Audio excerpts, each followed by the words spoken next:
कि अरे ओ किसानों, एक नजर रखो खेत खलिहान पर, कि एक नजर रखो खेत खलिहान पर और दूजी नजर रखो लाल किला के मचान पर।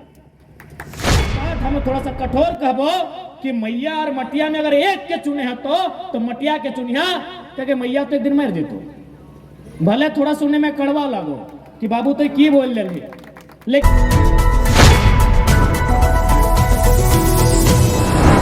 सबसे ज्यादा लफड़ा तो सीओ ऑफिस में हो तो और जमीन दूसरा के चढ़ गलो, ऑनलाइन नहीं चढ़ा लो, यानी हर तरफ से। और हम बार बार बोलिए कि जब भी झारखंड राज्य अलग फैले है, ये लड़ाई हलाई जमीन की, चाहे बिरसा मुंडा के आंदोलन रहे, रघुनाथ महतो के आंदोलन रहे, तिलका मांझी के आंदोलन रहे, सिद्धू कानू के आंदोलन रहे, लड़ाई हलाई जमीन के लेके कि भाई हम जमीन नहीं देबो। यह लड़ाई हलाई आज भी हम अट्टे कहबो, क्योंकि हम स्टूडेंट के बात कर लियो, अब किसान सब के बात करबो कि देखा कुछ भी भाई जीता है, माँ और माटी हमने हमेशा पूजा कर ले ही है। लेकिन एक बात हम थोड़ा सा कठोर कहबो कि मैया और मटिया में अगर एक के चुने हैं तो मटिया के चुनिया, क्योंकि मैया तो एक दिन मर जेतो। भले थोड़ा सुनने में कड़वा लगो कि बाबू तो की बोल रहे, लेकिन ये तो नियम लगो, विधि के विधान लगो।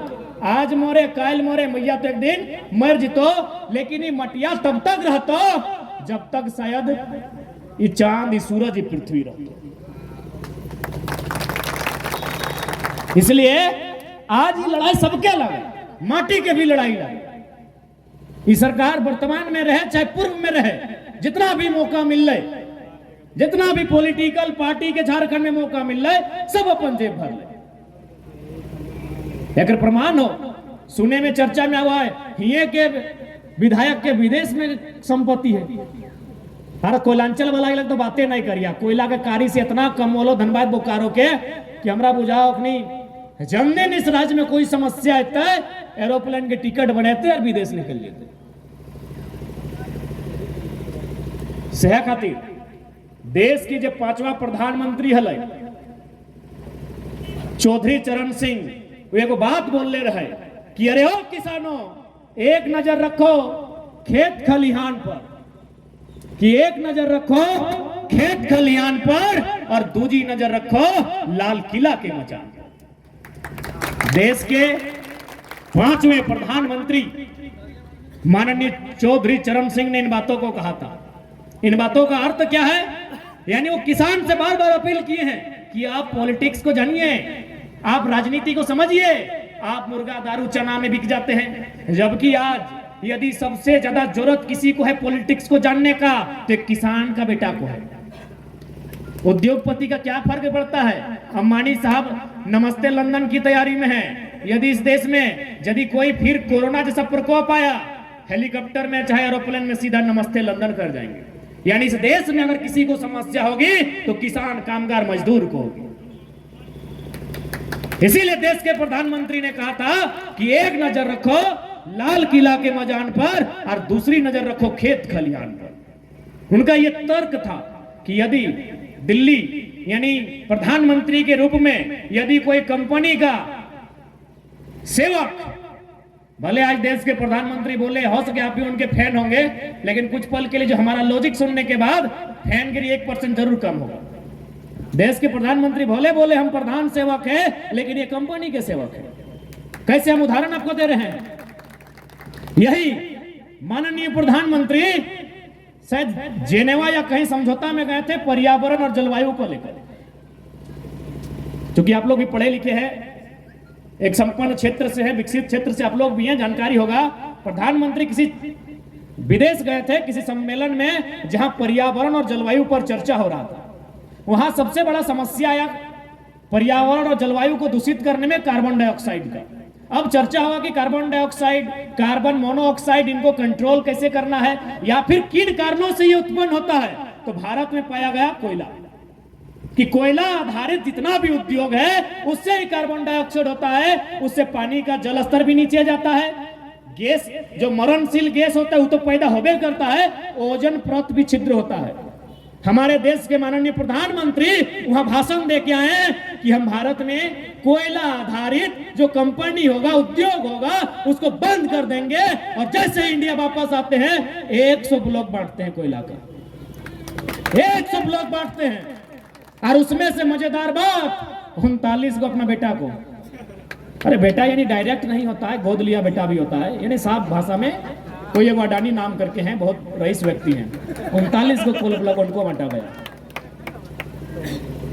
इसीलिए हो सके आप उनके फैन होंगे, भले आपको कोई माने किसी और विचारधारा से उत्प्रोत होकर आपको भटकाया जा रहा है, लेकिन आप किसान और कामगार परिवार से हैं। याद रखिएगा, आपका सबसे बड़ा कर्म और धर्म आपका वही बड़ा खेत है, क्योंकि दुनिया की तारीख गवाह है कि राजाओं के राज में भी जितना महत्व राजमहल का नहीं था, उससे कई ज्यादा महत्व किसान के खेत का था।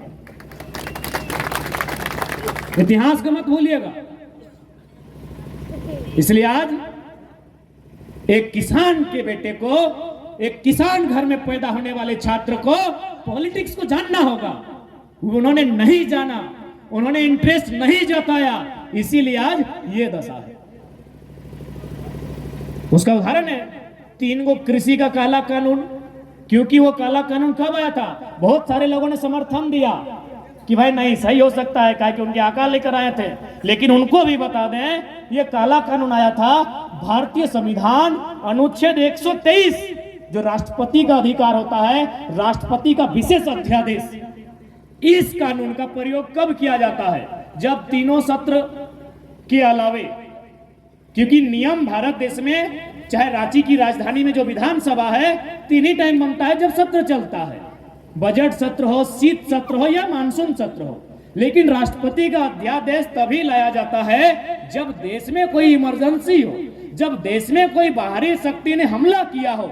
अब बताइए, कोरोना का टाइम है, किसान कानून कितना इमरजेंसी था? अगर इमरजेंसी ही था तो मेडिकल का कानून बनना चाहिए था। इसीलिए आज तमाम किसान परिवार से, किसान कामगार मजदूर वर्ग से हमारा निवेदन होगा, और भगत सिंह भी कहते थे कि भारत की असली का जो क्रांति है, जो असली क्रांतिकारी है, वो फैक्ट्रियों में है या तो खेतों में है। भगत सिंह ने भी अपने स्टेटमेंट में साफ कहा है कि भारत को यदि कोई असली आजादी दिला सकता है तो किसान कामगार मजदूर ही दिला सकते हैं, बाकी देख सकते हैं। उन्होंने यही कहा था कि आजादी हम अंग्रेजों से तो छीन लेंगे, लेकिन क्या वो आजादी गांव, खेत, खरिहान, किसानों तक जाएगी या फिर 10% मुट्ठी भर अमीरों के हाथों में रहेगी? आज देख लीजिए, हजारों हजार किसानों की आत्महत्या, हजारों हजार मजदूरों की आत्महत्या सब बता रही है कि देश की सारी आजादी 10% लोगों के हाथों में सीमित हो गई है। कारण कि बाकी जो 90% किसान लोग हैं, उन्होंने इंटरेस्ट ही नहीं जताया कि पॉलिटिक्स क्या है। अरे भाई, खेत भले हमारा ताराटाड़ में है, खेतवा भले हमने ताराटाड़ में है, लेकिन नियमा तो सीओ के ऑफिस में बना है ना, तो कब्जा तो हुए हो ना, कखन कब्जा में हेर फेर भई तो पता चलता।